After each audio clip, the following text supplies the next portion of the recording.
Welcome to the Vergecast, the flagship podcast of the HomePod Mini, because apparently it's 2025 and everything is the HomePod Mini. Jen Tui is here. Hi, Jen.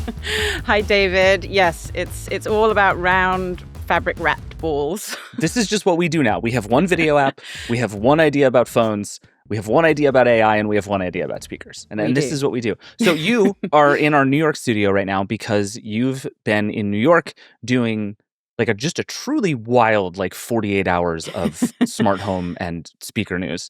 Yes. How are you holding up? I'm doing good. Yeah, I'm still on the high. I'm still on the smart speaker high. That's good. I'm glad for you.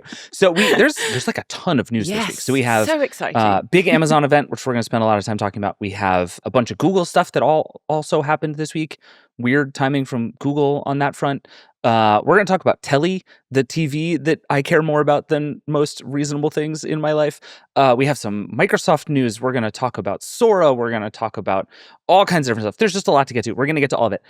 But let's start with Amazon, because I think this was the sort of gadget news of the week. You were there. You went to this event. This is kind of an Amazon event we've been waiting for a while. So Panos Panay, who ran devices and Windows at Microsoft for a long time, left to go to Amazon and basically started making giant promises about the future of AI hardware. I think you and I have both talked to him in the intervening time, and you get a pretty clear sense that the idea was we are going to come out with a big swing about new ideas about what Alexa in particular is going to be. So you went to this event on Tuesday. I should say we're recording this on Wednesday morning because, again, scheduling is insane. We will be back to our normal time very soon, and I'm very excited about it. But tell me about the event. What were the vibes like in the room at this launch event? Yeah. So it was actually the same venue as the event they had in February when they announced the sort of revamped Alexa Plus. So it had very sort of similar vibes, looked very similar. Panos had his same sort of very strong personality. He really fills the room.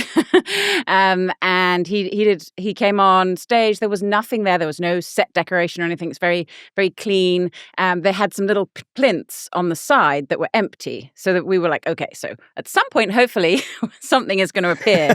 And sort of magically during the event, when they talked about each new piece of hardware, little devices popped up on the plinth. So it was very nicely done. The vibes were actually a little low key in a weird way to start with, but once we got going, it was more exciting because I think we've all been waiting for some really interesting hardware, especially because Panos started at Amazon almost 2 years ago now. So we were expecting a lot of this to have his stamp on it. And talking to people at the event, it sounds like he'd brought in a number of people from Microsoft to help design these new devices. The new head of design and the VP of Alexa and devices are both Microsoft alum who have moved to Amazon. So, Tom Warren asked me to ask him when he was going to put a floating hinge on an Echo. So I was expecting a lot. And ultimately, I don't know. I'm not sure that what we got was necessarily like a whole new vision, but it was definitely a big jump up from where Amazon's hardware has been to date. And talking with Panos afterwards, he said the key, and he didn't say difference because that would be mean to his predecessor, but I filled in the blank. The key difference is rather than starting from a price point, they started from, he said, what the customer needs. So a product that's going to fulfill what you need it to do, not just what Amazon was looking to provide, if that makes sense. Right. So the Echo Show devices in the past have been very interesting products. They filled an interesting space, often difficult to figure out exactly what they were meant to do, but they were interesting, but they were always very underpowered. And touching a touchscreen is something we're used to doing all the time, and it should respond very quickly. And that is sort of, for me, the key takeaway from this is that touchscreen now on the Echo Shows so much better. I mean, it's like a tablet, not like a smart display. Yeah. Well, so let's actually start with those. So the 4 new devices, for anybody who didn't follow the event, starting from the cheapest. I think I can do this off the top of my head. There's the Echo Dot Max, which is $100 and is now this sort of basic smart speaker. If you close your eyes and imagine a HomePod Mini, you're 95% of the way there. Especially if you put it up right the other way. Just tilt it a little. Yeah. Yes. And I think that's not to denigrate. I actually think the Echo Dot Max is the single most interesting of these devices. Yeah. And we can come back to that. Yeah. But then there's the Echo Show 8, which is $180.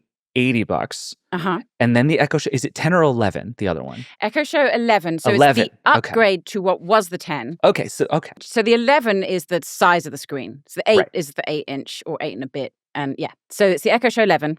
Okay. And then there's the Echo Studio. Yes. which is $220, the same price as the Echo Show 11. Yes. And it is designed to be the great sounding speaker. I think those really high-end smart speakers exist only for executives that work at that company, and no one buys them. That's just a theory that I've had for a long time. But I think you and I agree on something, which is that the best version of a smart speaker in 2025 probably has a screen. And so I think for that reason, these shows are the most interesting ones. So let's just start with those. Tell me about if you're starting from not just we have to make this thing as inexpensive and accessible to as many people as possible, but we want to make it good. Yeah. What does that actually look like in the new shows? Yeah. So the screen is the key. And when these devices launched, the Echo Show was the first smart display, and then we had the Nest Hub. They were low cost, low component price. They were trying to sort of be an easy to add to your home device. I remember Google Home was giving away Nest Hubs willy-nilly. And I think at a certain time that made a lot of sense, right? It did. What you needed was to give people a reason to try this stuff. Yes. And I think for the first generation of smart speaker and smart device to just basically be throw it in with any box that is leaving your warehouse, which is what both Google and Amazon did for a long time, made a lot of sense. But I do think we have to be past that now. So I think it is good that we seem to be pushing past that. And what they did just when they first came out, smart displays were just like a visual cue for what you were talking to your assistant about. Now they're turning into more devices that you interface with to control things in your home for the smart home, but also, you can watch TV on some of them. You can, scroll through photos. You can interact with the voice assistant and look up things and click and go to different aspects of the assistant, like if you want to book tickets, those types of things. These are all things that Alexa Plus can do. So they really needed the hardware to be able to work, to have more power, and you to be able to do more. Because it was so frustrating. You would ask it something, and there would be something on the screen, and you would sort of go to tap it or do something, and it's like, you can't do that here. You have to go to your phone. What are you thinking? So now this feels, it's not a laptop, it's not a tablet, but it feels much closer to that kind of an experience when you're interacting with it. Again, I literally spent 5 minutes tapping around, so this is all with a big caveat once I've actually got to test it. But from what I've seen so far, this is a big upgrade. It was faster. There's a new AZ3 Pro processor that they're using. And also a huge upgrade here that none of the previous smart displays, bar one, have managed to do, is the thing can actually hear you. Because if you look at smart displays' design, they are a giant screen blocking a speaker, all of them. And when you try and talk to it, it can't hear you. I have to mute every other Echo display speaker in my home when I try and talk to a smart display Echo, because they just won't hear you. Interesting. The others will hear you first. So what they've done here is they've lifted the screen up. It's now floating, which also makes the design look a little more modern than the older ones, on top of this speaker.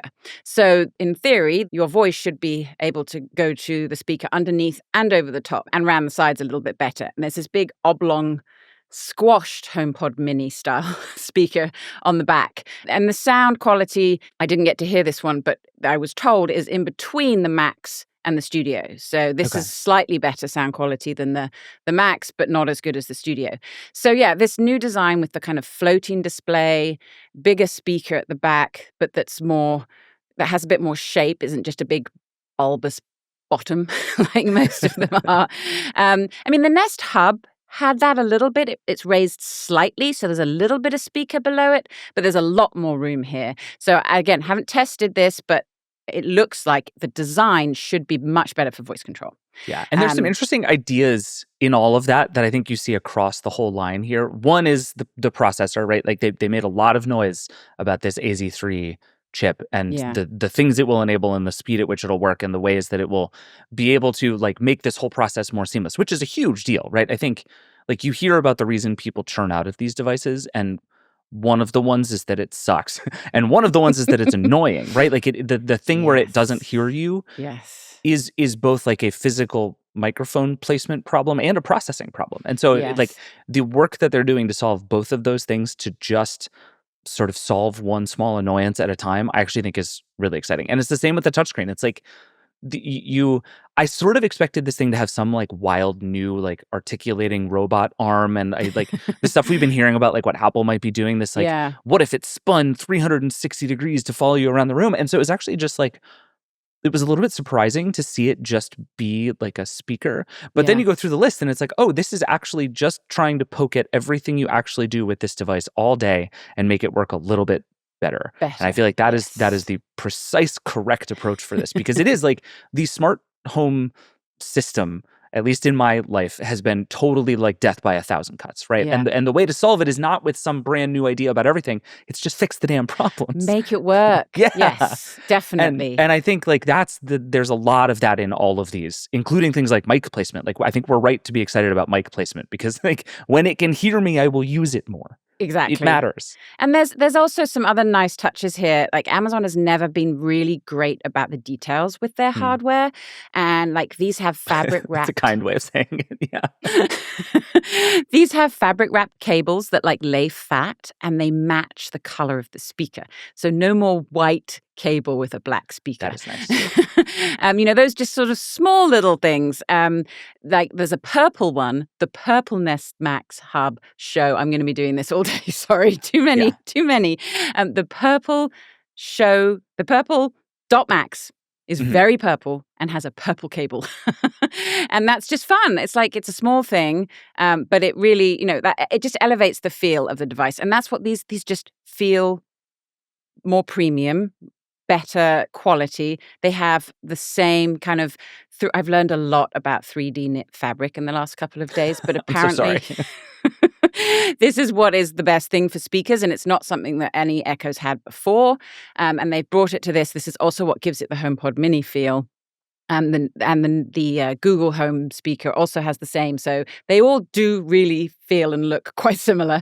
But yeah, just more premium. The only thing I would say that people are going to potentially really not like about the new design is there is no physical camera shutter anymore. Oh, interesting. And that was because so it has much thinner bezels, which again, good, but that sacrificed the camera shutter, they say. But you still, when you press the mute button, it does turn off the camera. You just do not have that physical feeling that it's shuttered. And I know that some people do prefer that. That's such an interesting trade-off, because on the one hand, that's like, if the goal is just to sell more devices, I think that's pretty clearly the right trade-off. Like make it look nicer and sacrifice a thing that is like makes you feel good but doesn't necessarily have a huge impact on actual functionality of the device.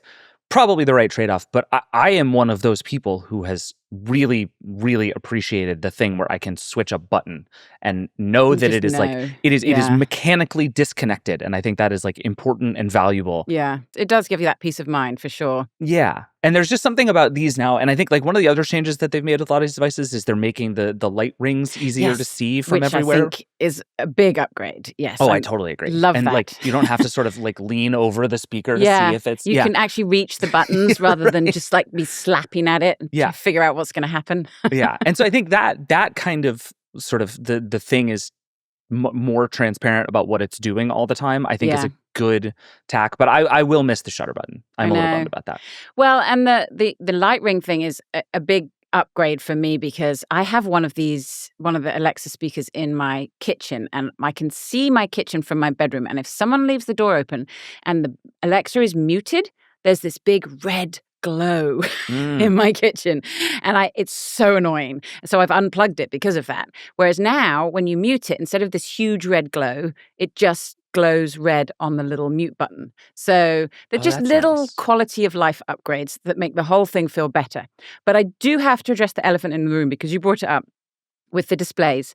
The big problem with Amazon displays to date have been the ads. People, Yes. and understandably, dislike how many ads you do get. The current shows, I get these full screen ads on. It's awful. Not the new ones.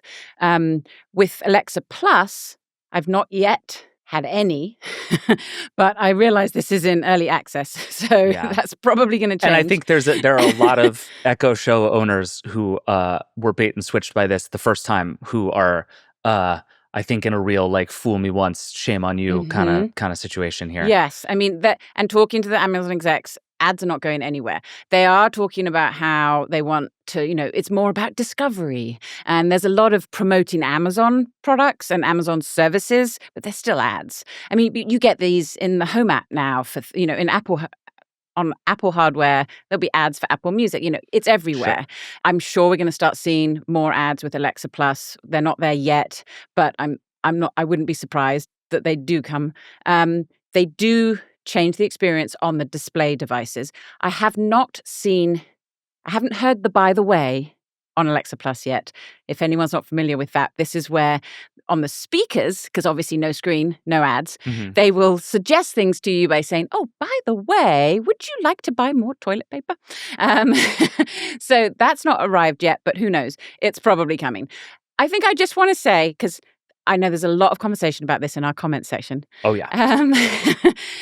So people, you have to pick your poison. This is in the smart home with these devices. There are trade-offs. It sucks. I wish the perfect experience existed. You've got a few options.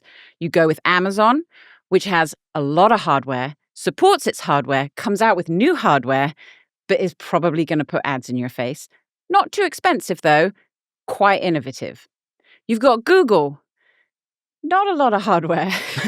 Are they going to support their hardware? Well, yes, but are they going to give you new features and new hardware? Probably.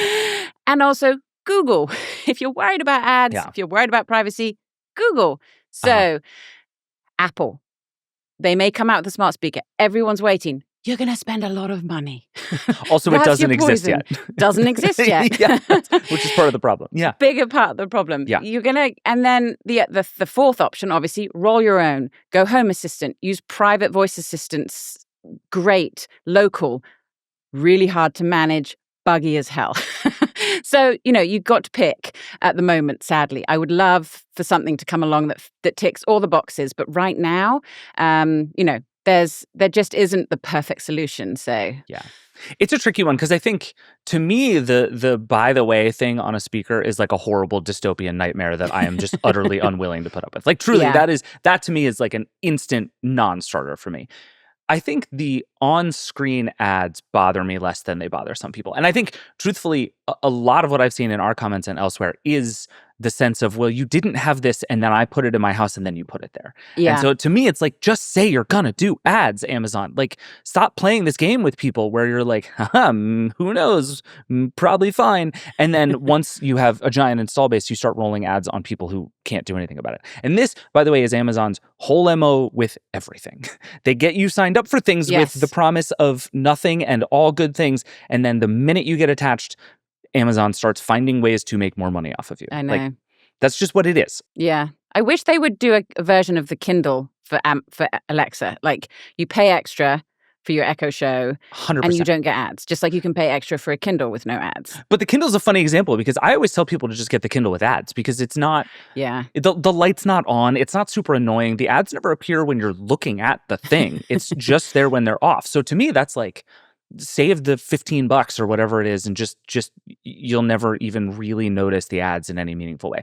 I think the Echo Show stuff is a little messier because it is like a bright screen blaring ads at you all the time.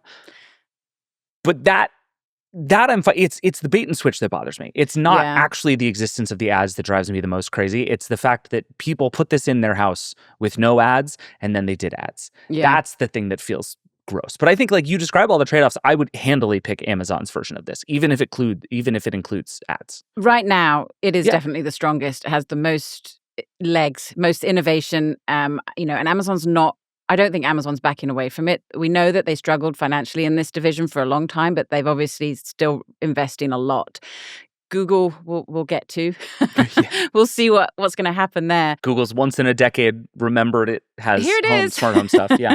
And then Apple obviously is the dark horse. Everyone is waiting to see what they're going to do in this space. So yeah. So real quick, before we get off the Echo stuff, are you as excited about the Dot Max as I am? I think the idea of like $100, pretty good, relatively good looking, they fixed a bunch of the usability stuff. Like this to me looks like it has a chance to be the like default smart speaker that I tell people to get in their house. yeah, I think it's a really nice piece of equipment. It's well designed. It had really good sound. I did get to do a sound demo, and they're boasting that it's like way better than the HomePod Mini. Definitely more improved. It's basically this is what it is it's the Echo. If everyone remembers the Echo speaker, like the flagship Echo speaker, that's essentially what this is. It's that same price point too. Yeah. So even though I they're always thought the calling tennis ball can sounded pretty good. It was fine. it was all right. Yeah. It's like a serviceable, decent speaker. But then there was the Echo 4th Gen, which was the big ball. Right, yeah. That is what this is really, just smaller. So you've still got the Dot. The Dot's not going away, the original, the current Dot, which is the 5th Gen. Mm-hmm. Then there's the Dot Max, which is basically what the Echo, it's almost the upgrade of the Echo 4th Gen. Dot Max is such a stupid name. I don't like the name. It's the big small one. It's nothing. I don't know why they didn't just stick with the Echo. Yeah, what are we doing? Yeah, naming in this space has never been smooth. Agreed. And then the Studio, which is the big boy. So I think the Dot Max feels. The Echo 4th Gen was always my number one pick for a smart speaker if you were going to get one, and I feel like this just fills that spot. The nice thing, although this is technically a Dot, is it's the first Dot to have all the smart home radios. So it's a Thread border router, it's a Matter controller, and it has Zigbee. So they're really going all in on the smart home side for all of the smart speakers. So yeah, Dot Max, if you're interested in adding a new smart speaker to your home that uses Alexa, I would definitely say, based on what we've seen so far, that's the winner. Yeah, I think that is like a kitchen speaker is going to be a pretty big win for a lot of people. Yeah, and you can do 2 and get stereo sound, and and then you can also put 5 together and do a home theater. But we could talk about that later. we should talk about that later. So the sort of underpinning of all of this is Alexa Plus, which is still, if I'm understanding correctly, in early access. This is Amazon's like LLM powered futuristic Alexa that you and I were at the launch of 65 years ago now under an entirely different regime. The world was like just insane. But anyway, it's still technically in early access, but it's shipping by default on these new devices. So it both is and is not fully it's launched confusing. yet. Yeah. So it's shipping by default on these new devices in the US and Canada. These new devices are shipping to lots of countries, but if you're not in the US and Canada, you don't get Alexa Plus.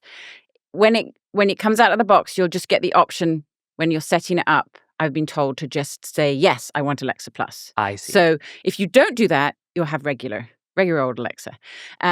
You can click yes, you get Alexa Plus. You don't have to sign up. But it is Alexa Plus in early access. And that moniker is basically, it's still in beta. And there are bugs and it may not work exactly as intended. And some features don't work at all.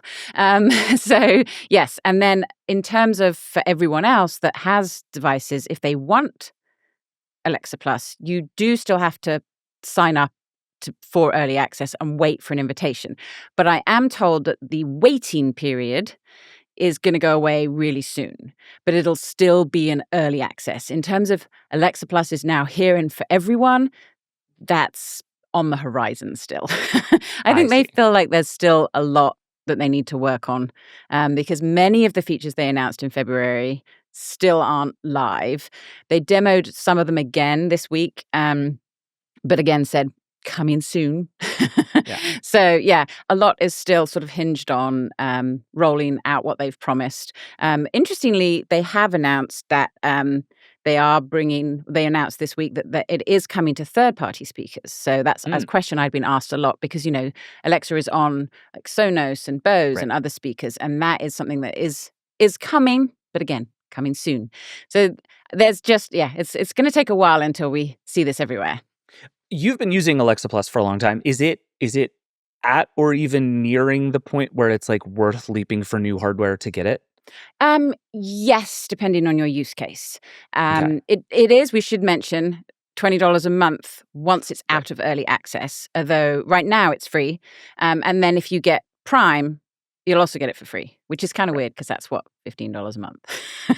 So we'll see how that Amazon pans would out. very much like you to get Prime. It's like, but also if you don't have a Prime account but you have an Alexa speaker, I have a bunch of questions about like your life choices, subscription decisions. Yeah, so I think we can fairly safely assume that most people who have these things are going to have a Prime account, and thus will eventually get Alexa Plus for free. And so I think this is kind of the thing, right? Is to me these are slightly better versions of the existing things, which is like great, right? As a way to, if you just assume most people's smart speaker experience is basic smart home stuff, music and timers, which is what it is. Like that is statistically speaking how most people do smart speakers.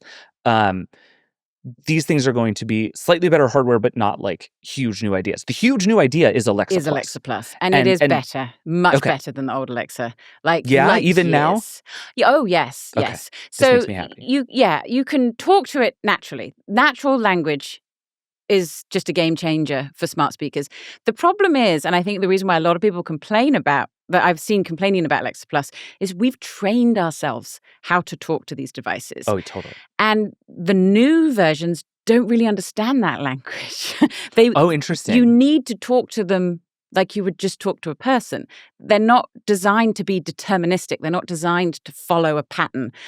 So when you say, turn on the light in the living room to 50%, it'll be like, I mean, it might do it, but it's less. If you say, hey, make it brighter in here. Oh, a bit more. Okay, bring it down a little. It'll do all of that. That's so much easier than the previous way. It's just we're so used to saying the first way. And so some of those issues, I think, when people have just been using these devices for a long time and they've trained themselves how to do it. So you do have to rethink the way you communicate with them. But once you do that, it is a big change. And I've actually found that, my family uses it more now because they never trained themselves. They just relied on me to do it. But because you can literally just say what you want it to do and it mostly will do it, it makes a huge difference. It's also easier. It knows a lot more.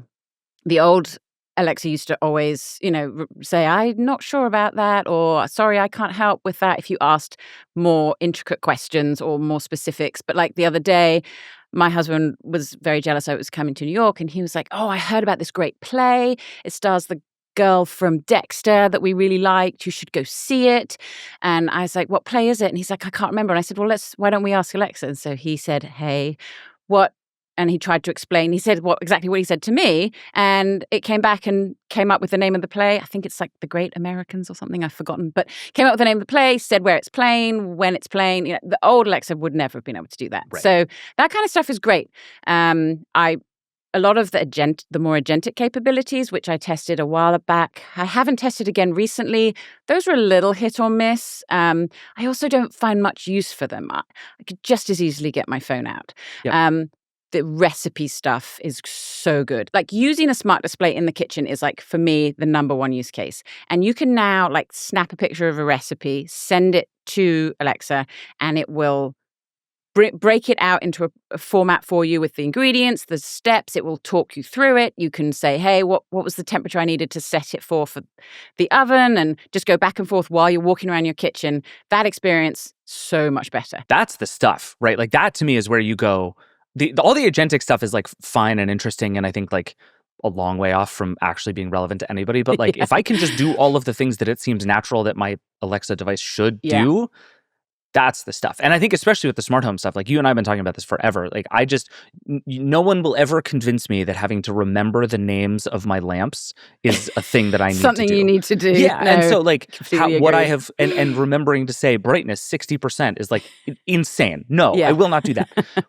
But this change you're describing where it's just like a little brighter, but not too bright. And it actually knows what to do. Yeah. That matters. Like that's a real switch in what it means to actually use this stuff inside your house. And you can set up a routine for something like that by just saying, oh, Alexa, can you please, actually, I feel like it's going to be really cold tomorrow. Can you make sure to change the temperature in the afternoon after the kids get home? Like you can go back and forth about things you want to happen in your home that you would maybe just think in your head about and then think, oh, I should sit down and program it into my app. But instead of doing that, you just spew it all out. And she sets up a routine. Sorry, I've been hanging out with Amazon people too long. It sets up a routine for you. You can go and change it in the app, or you can talk to it and change it. Say, actually, no, I don't want it to happen at 4. Can you make it happen at 5? And it adapts and changes. So that kind of stuff really is game changing for the smart home. But the thing about the smart home and Alexa that I should just mention before we wrap up is it's not always reliable, which is a bit of a problem, especially in the smart home.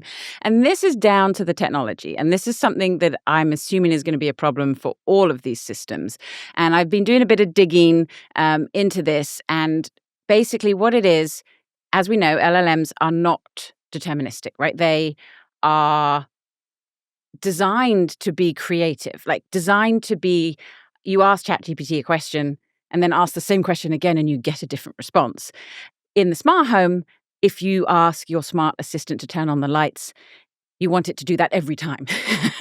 And sometimes, depending on how you phrase it, it may misinterpret what you're asking, may not realize you're talking about the smart home, might think you're talking about traffic lights. I don't know. It could come up with some other perspective and then forget or not send the command to the APIs or the smart home devices that it's trying to communicate with. And where that breakdown happens, that's where things, and I think a lot of people who have been using the smart home with Alexa for a long time and now use Alexa Plus are like, it's ruined my smart home. These things aren't working anymore. And I have had to rebuild a few routines because they don't work anymore because the new Alexa doesn't understand them. So yeah, there's a friction there that talking to Panos Panay this week about it, he said, that is the problem that we are working on now. That is one of the reasons why Alexa Plus is in early access, because we need more and more people to be experiencing these sort of breakdowns in handoff between the LLMs and the more deterministic models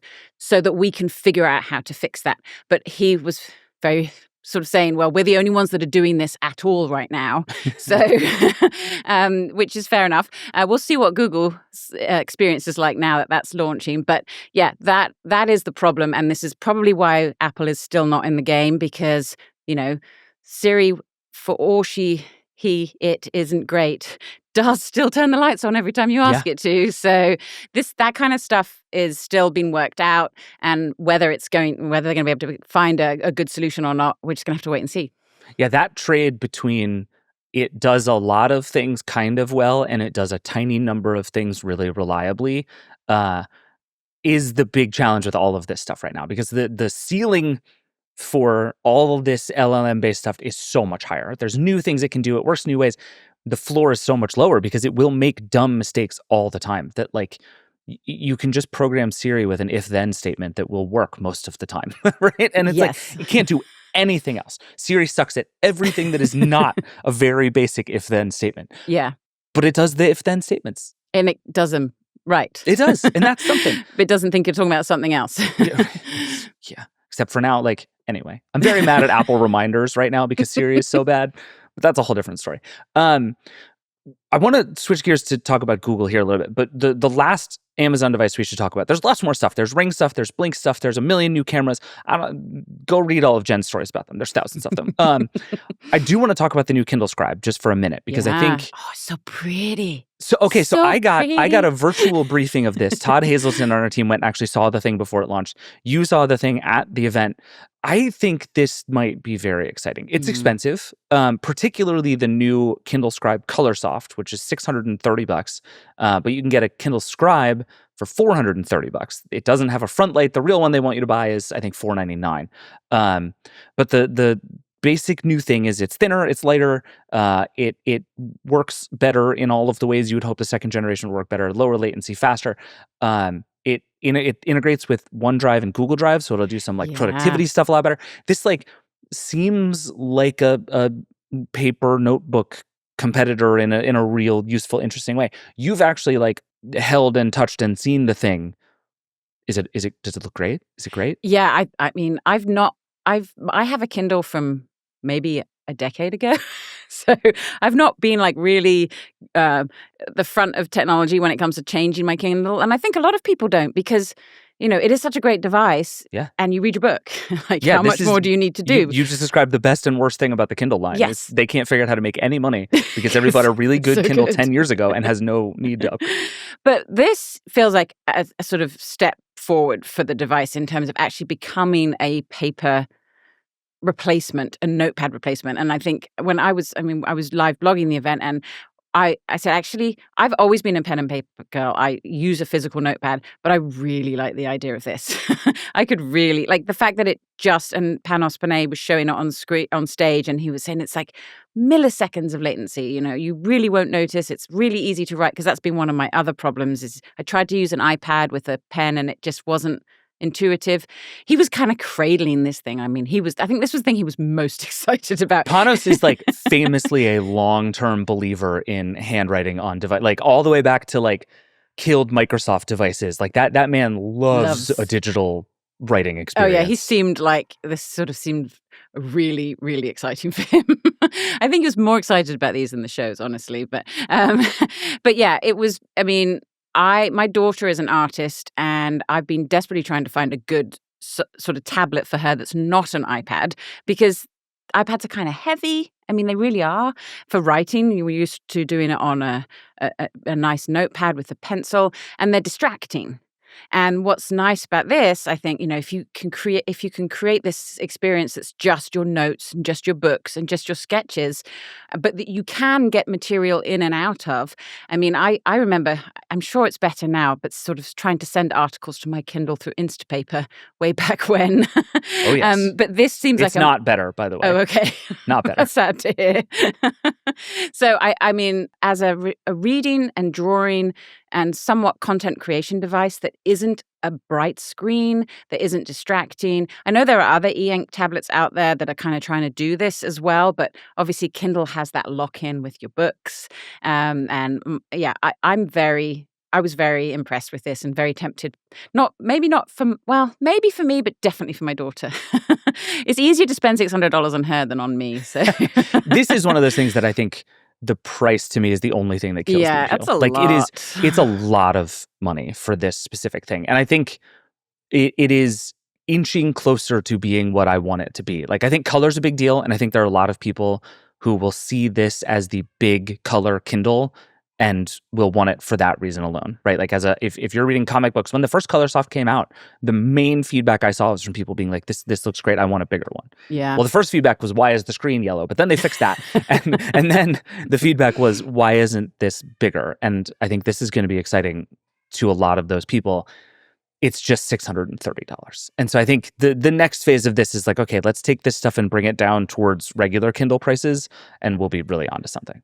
Yeah, well, and this goes along with the shows and the dots, and because, everything has got more expensive, but it also has got better. So there's that trade-off again. Like, we want the more premium experience.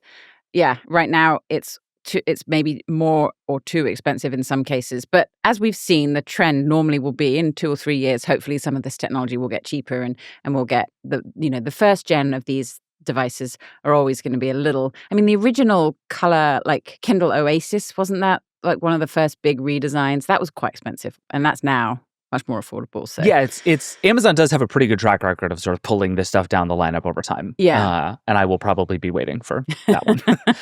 Real quick before we take a break, we're going to talk a lot about Google's smart home strategy for next Tuesday's show. But there was some news this week.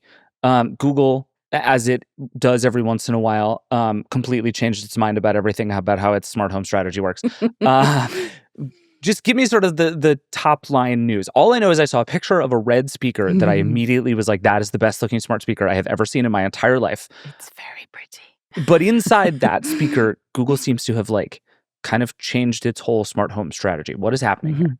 Yes. So the sort of top line is Google is relaunching its Google Home under, well, it's still called Google Home, but Gemini for Home is sort of the overarching theory now. It's similar to what Alexa Plus is doing for Amazon, but it's Gemini for Home is infusing Gemini AI throughout the smart home lineup and to partner products as well. So products developed by other manufacturers for Google Home.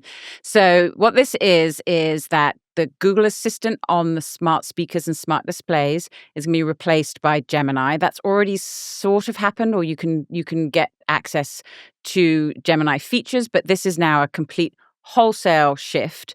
That's actually going to be available in an early access program, another one of those, for anyone starting on October 1st, which was Wednesday, which is actually today, but if you're listening to this on Friday. Time travel. So you can sign up for this in your Google Home app. You don't have to be in the public preview program or anything, and you can use Gemini instead of Google Assistant on all of Google Home hardware, going all the way back to the original flower pot looking one. Oh yeah. In 2016. I still have that thing around here do? somewhere. Oh, you I should loved get it that thing. out I thought it was great looking. Yeah, see how it runs on there. It's still, I think, that original Google Home speaker, I think, was the least speakery looking smart speaker anyone has made. And I loved it for that. It just looked like a little tchotchke on your table. Yeah. In a way that I wish more of these smart speakers. And Google's been very good. Google's definitely led the way on the design front. For these smart devices. The Nest Mini was nice as well. It was small and easy to sort of tuck away, and they made it so you could mount it on the wall, which was kind of neat. And the new one, so the Google Home speaker, they're getting rid of the Nest name. That's now just for cameras. I hate this. I don't we don't need to dwell on this for too long, but I think Nest is a terrific brand, and B, a brand that a lot of people know and have known for. The Nest thermostat is so iconic a thing in the annals of smart home history. Yeah. That it just seems weird, especially to turn it into this branding mush where Nest still exists, but now Google Home exists and Gemini at Home exists. It was Nest. Name. Just call it Nest. What are we doing? Yeah, I know. Well, so yeah, Nest is still on the cameras and obviously on the thermostat, but as I wrote about a couple of weeks ago, Google is very much gotten out of the Nest hardware game. So yes. The speakers were originally Google. So Google Home speaker was the first speaker. Then they made them Nest, and now they're going back to Google. So they're going to be Fitbit in 6 months. This is just what Google does. Yeah. Drives me crazy. The camera's a Nest, the thermostat's Nest, but the app, there was also a Nest app. You can still use the Nest app, but now everything's gone. Now everything is in the Google Home app. You can even set passcodes for your Nest X lock, which I know is something that many of our readers are very keen to be able to do. So this one's for you. You can now do that in the Google Home app. But the Nest as a whole is now very much just sort of a subset because they got rid of the Nest Protect, they got rid of the Nest Secure, the Nest XL Yale lock, all that Nest branding has gone. Those products have gone because Google is basically saying we're only making the flagship products that make sense for our Gemini smart home. Speakers, cameras.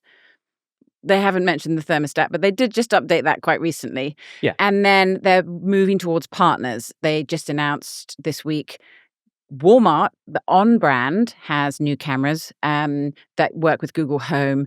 There was a post this week from the developer blog saying, we're opening up all this Gemini intelligence to anyone that wants to partner with Google Home to develop products for the platform. So they're out of the hardware game, except for where it works for Gemini. And where it works for Gemini, and this is what's the big news this week, is that the new cameras that they've announced, which is a new outdoor camera, a new indoor camera, and a new video doorbell, all wired, all now have 2K sensors because the more data and the more fidelity they can pull in, the better they can feed into Gemini for Home. Anish Katakaran, who is the head of Google Home, was sort of saying these are the eyes for Gemini. This is like the multimodal AI that we need. Google Home has facial recognition feature. So, now your home, if you have these cameras, can recognize like who's at home and maybe adjust different routines or make your home fit how you want it based on who's in the home, because it can use the information and the data from these cameras, also tell you who's at the front door, who's in the backyard. Like having this extra data to pull into the Gemini ecosystem to be able to then inform other things in your smart home. This is also what Amazon's doing with Ring and Alexa Plus. It's all the AI is bringing together all the sources and the data sources of your home, sensors, cameras, temperature, anything that could play into what you want your home to do for you, so that your home can potentially become more proactive. So you won't necessarily have to program it. Google is not at that stage yet. They seem a little behind, but you can see the path that they're going on. What's interesting about the new cameras, and actually this is also coming to all the current cameras, and even the discontinued ones going all the way back to 2015. So that's nice. I mean, I know we rag on Google for discontinuing products all the time, but that they are still supporting this in the cameras that people may still have is a good thing. Yeah. So now you do have to pay a subscription for this, but with Gemini for Home, you can type into their new app. So they have a new home app. You can sort of say, when was the last time you saw my cat? And it can pull up any videos of cats, or was there a skunk in my driveway, or what time did my daughter get home, or you could type that into the new home app and it will pull up footage for you. You can also use the home app to create automations, so you can just type in and say, I want you to make me feel more secure. And it might come up with a suggestion. We'll lock your doors every day at 6 p.m. We'll turn the lights on when it gets dark. It'll come up with automations for you. So all of this sort of intelligence is using the data from your home and sort of being able to manage things for you. And like I said, still kind of early days. So what I'd really like to see is like an automation based on the triggers that cameras can now do. So like, okay, I saw your cat outside and it was after dark, so I'm going to send you an alert, or I'm going to flash a light, or, to be proactive rather than me having to set up. But that's where you can see all of this going. And actually, that's what Amazon demoed, where it demoed an example with using Alexa Plus.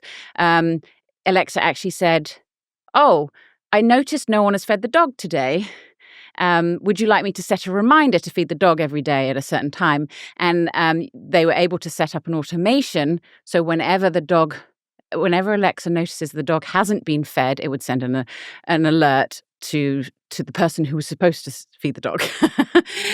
Obviously, you could also get a smart pet feeder. But the idea here is your home being proactive. And both companies, Amazon and Google, sort of moving towards that. And this new hardware and this new Gemini for Home platform is sort of laying the foundations for all of this. I know that was a lot. Sorry. No, and I think it's telling that these companies are all sort of converging on this same idea of like, what we need is lots and lots and lots of input in order to do this kind of stuff. I also think, by the way, it's very funny that a huge part of the marketing for all of these platforms is you have a pet and you are a terrible pet owner. And, yes. And like Ring is like, we have a way to use Ring cameras to search for your lost dog because you're a terrible person who can't stop losing your dog. It's just all very funny. It's because no one can complain about pets. Like, Right. It's and everybody is subject. like, it's like kids, right? Like, if I will spend an unlimited amount of money if you can convince me that it will be good for my kids. Do you know what I mean? Like, this is how they get you. The other thing I didn't mention about the new Google Home hardware. So the Google Home speaker has Gemini in it now, not Google Assistant, but it also has Gemini Live. And this is most of the listeners, I'm sure, are familiar with Gemini Live, like on your smartphone, or you can like converse back and forth, and you don't have to keep saying the wake word. Right. It's Gemini's version of like voice mode that you see in ChatGPT or Claude. Exactly. And so you can now do this with it'll be on the new Google Home speaker, which is not launching until next spring. But it's also on the Nest Hub Max and the Nest Audio and the Nest Hub 2nd Gen. So you'll be able to use this starting today or this week if you're in early access, and you actually you do a different wake word. You say, "Hey G, let's chat," and you get this little ding ding, and you get this new Gemini assistant, Gemini Live, and you can do that back and forth conversation. But annoyingly, Gemini Live has no way of taking any actions. So like it can't do anything in your smart home. It can't like send you recipes to your phone or to the Nest Hub. Right now, it's just a more chatty chatbot. And that's actually something I should mention about all of these. They do talk way too much. They always kind of have. And no one has quite figured this out yet. And they're also proud of themselves that they can talk in sentences now. And they're just like, yeah, give us 11 paragraphs of information. It's like, no, just shut up. And then all this kind of like, I hope that helped. Don't forget to have a nice day. Like, no. This is the stupidest thing, but whenever I'm in my car, in CarPlay, Spotify has a thing. You tap the thing to search with audio while you're in the Spotify app on CarPlay, and it pops up and the lights go around, signaling that it's listening, but then you have to wait a full beat before Siri then goes, "What would you like to play?" And then you have to wait again, and it dings again, and then it's listening. And it's like, what are we... Yeah. It's impossible to do. It just drives me insane. We're going to talk more about Google on Tuesday's show, because I think the strategy there is really interesting. And I continue to think Google is the company that has the most pieces already in the right place to do all of the things it is trying to do. Definitely. I just have no faith in that company's ability to A, execute on them, or B, stay interested in them long enough to do them. So we are going to get deep into that on next week's show. So we'll come back to that. Great. For now, we're going to switch gears and talk about the strangest and most interesting television I have seen in a very long time. But first, we're going to take a break. Ads. Yeah, seriously. Everything is ads. It's 2025. We're going to take a break. We'll be right back. We're going to talk Telly. Be right back. Support for this show comes from LinkedIn Ads. When you're running your own business, every decision could feel like make or break, and you can't afford to waste a penny. So if your B2B marketing is still falling short, it may be because you're preaching to the wrong choir, whether you know it or not. If you want to reach the right professionals, use LinkedIn Ads. LinkedIn has grown to a network of over 1 billion professionals and 130 million decision makers, according to their data. That's where they stand apart from other ad buys. You could target your buyers by job title, industry, company, role, seniority, skills, company revenue, all so you can stop wasting budget on the wrong audience. That's why LinkedIn Ads boast one of the highest B2B return on ad spend of all online ad networks. Seriously, all of them. So get your ads in front of the right people and make your B2B strategy work. You can spend $250 on your first campaign on LinkedIn Ads and get a free $250 credit for the next one. Just go to linkedin.com/Vergecast.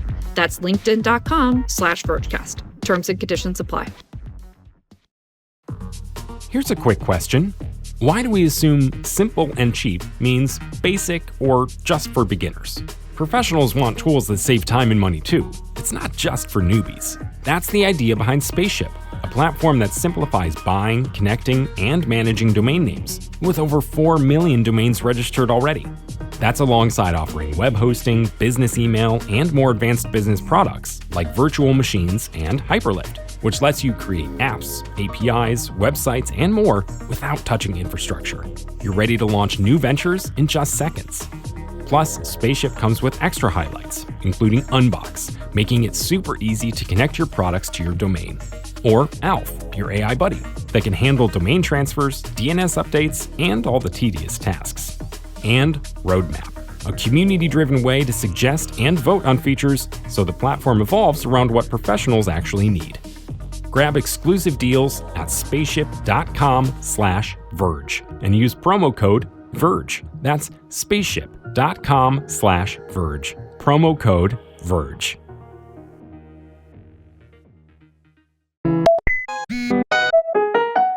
All right, we're back. Emma Roth is here. Hi, Emma. Hello. So you, over the last few months, have been using this device called Telly, which is basically a free television that they ship to your house and put in your house. And in exchange for it being a free television, there's a big bar of ads that runs below your television at all times. Is that a fair description of what you've been going through? Yes, that's very accurate. Okay. So this has been a fascination both of mine and of the whole Verge and Vergecast audience for a long time. And actually, let me just play a voicemail we got on the Vergecast hotline from a listener a couple of weeks ago, and then we're going to get into it. Hey, Vergecast. This is Eric Jew calling from Los Angeles. I just listened to your last pod, and it really got me wondering, what's going on with Telly, that company that gave everyone free TVs for unlimited advertisements on their TV or the second screen of their TV. I haven't heard from them in a while. I was wondering if we could check in with people and see what's going on with them. Is it going good? Is it a good model? I'm really curious. Thanks.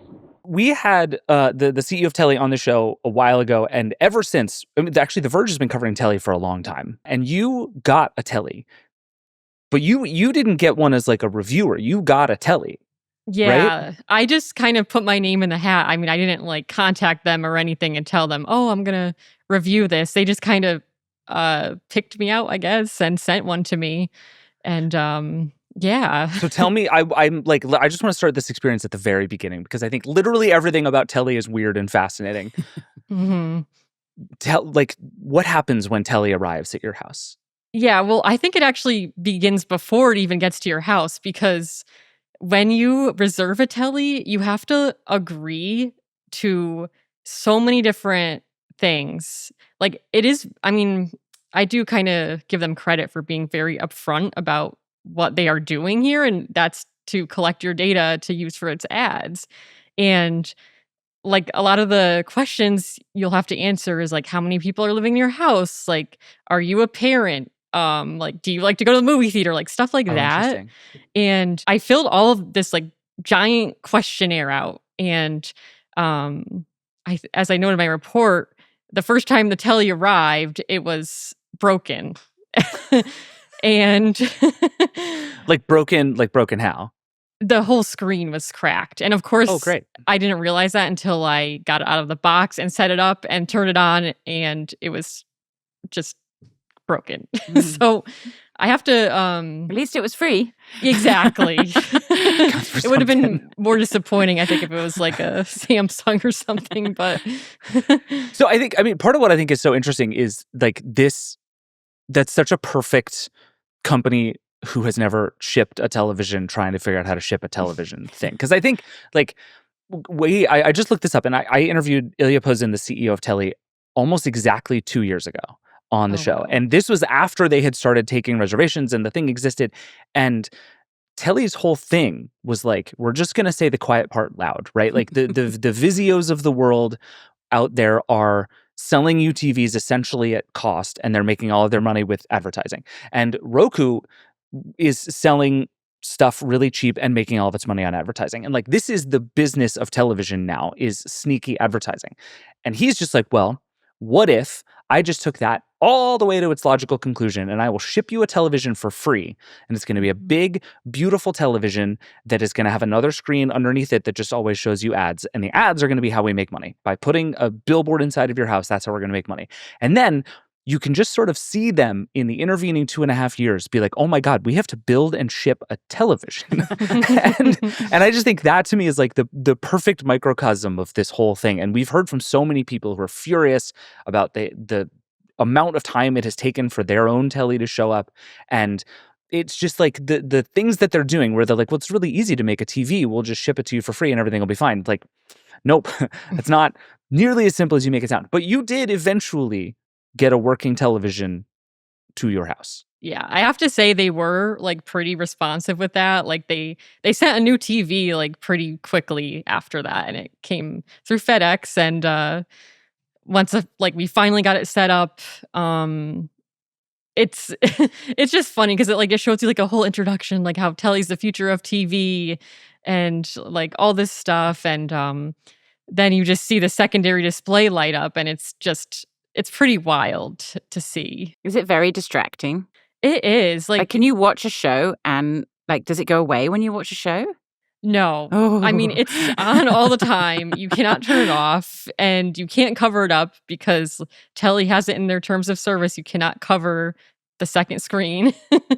So wait, okay, like just describe what this thing looks like in your living room. Like you get the whole thing set up, and I'm just imagining like a TV on top and like an iPad on the bottom. Like what does this actually look like when you put the thing in place? Yeah, so the TV itself, it's a 55-inch screen, and beneath it, it's a 10-inch display that runs the entire length of the screen. Okay. So it's just like an elongated, kind of like a bar. But it's 10 inches tall. That's a pretty tall screen. Do you It have to wall is. mount it then? No, I put it on a stand. I'm not sure. You probably could wall mount it, but this thing is heavy. Like, it is very heavy. It is very tall, and it's very like awkward to put on your stand. And Does it kind of, to the bottom bit, like, is it fully connected, or is it kind of like on a hinge? It's fully connected. Like, and it's just there's like part of the entire screen. So what's the total size? I actually am not sure about how tall it is, but I know there's a sound bar like connecting the top screen to the bottom, and there's like a little webcam in there too. So it's like watching you. It has a privacy shutter. Okay. And it only opens. I mean, when this is you like watching Amazon's dream, right? Let's all be honest with each other. It's watching you. Yeah. And again, this is like the thing I love about this so much is it is so Upfront. straightforward about what it is doing. It's like, It yeah, is. we're watching you. People will do it. Like, We will throw for you in free. jail if you cover up the advertising screen. But yeah, I'm just looking at this picture that you took of it, Emma, and the only way I can think to describe it is like, imagine if you took like a just a row of laptop screens and sort of put them on your table and then mounted your TV above it. Is like the size-wise the only way that this is starting to make sense to me, because it's a big bottom thing, and then it has a soundbar in the middle, and then the 55-inch screen, and then the little camera. It just looks like it's gonna tip over at all times. Like this whole thing is like top heavy in a way that I'm finding really kind of unnerving to look at. Yeah, I think it's a little bit more stable than it looks, but it is just very unwieldy. Okay. The design was not thought through, it sounds like. It's not interior design ready. It's not a frame. Yeah, no. I mean, it's very tall. Like, that's what I have to say. I've never seen a tall TV like this before. So the viewing experience, I would think best case scenario is it would kind of feel like watching every show through the like cable news chyron, where like you're watching what you're watching, but there's like something sort of happening on the bottom.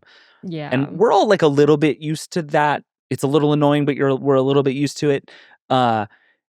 Over time, you use the thing for months. Did you eventually train yourself to stop looking at the bottom screen? Can you successfully ignore it? Like, that would be the goal, right? Is like you kind of stop noticing it's there and you just watch the TV and everybody wins. Did you ever get to that point? Not really. Oh, no. It's like very distracting because there's moving elements in the bottom screen. So your eyes are just always drawn to, like, there's a news ticker. There's some of the ads that it shows are video ads, and they don't have sound, but they have subtitles that you can barely read. But and they have like rotating news stories. Like, you can customize like what the widgets the bottom bar shows, but you can't like fully get rid of that screen. Or like, I tried lowering the brightness even, and it didn't even do anything, I feel like. Yeah, so it looks like basically the left 2/3 is like widgets, and I think you had it set up that it's like baseball scores and weather and other news information. So you can customize it a little bit though? Yeah, you can. You can like kind of choose what you want in there, or like and stuff like that. And that, I think, was Telly's big like operating system plan. If I'm remembering this correctly, they had ideas about like, we're gonna have a whole app store. You're gonna be able to do all kinds of stuff down there. It's gonna be super cool and exciting. And like, you can sort of, if you squint at it, see why that might be something. Yeah. But how much would you pay for a TV like this? Like, how much are you really saving to give up your experience watching TV? I mean, yeah, that's like the main question, because I mean, the TV itself, the display is nice, and I mean, it's decent, and the sound bar is nice. It's just, is it worth your privacy and your sanity, basically? Yeah. I mean, in TVs, you can buy a nice TV for not very much money these days. I just did one single Google search, so take this for whatever it's worth. But I can very quickly find a 55-inch, like very well reviewed TCL TV for $280. Yeah, we just bought for our porch a 65-inch TCL Google TV. I think it was $350, and we got it from Costco. So it's like that. I mean, how much better is something like this? How big is this? How big is it's a 55-inch display. So but if I were to tell you that you can either have a TV for $300 or you can have a TV for $0, and they're going to make the same amount of money on you either way. Yeah. People love free. Yeah.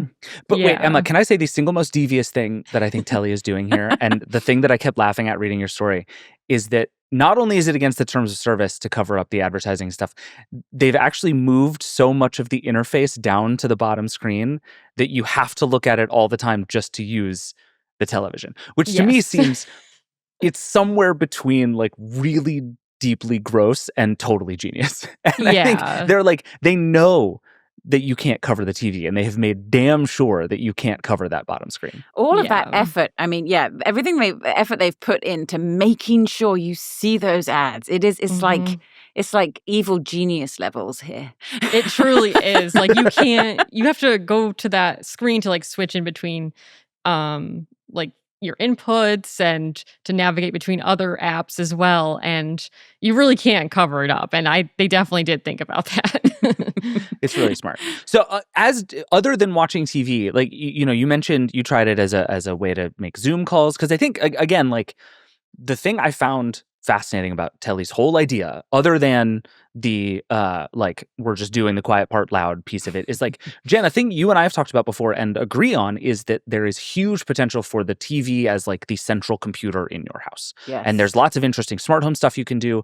I think I spent a long time during the pandemic like doing Zoom calls from a Facebook portal camera that I put on top of my TV, and it was awesome. Yeah. And so there's like, I think Telly has a bunch of those ideas.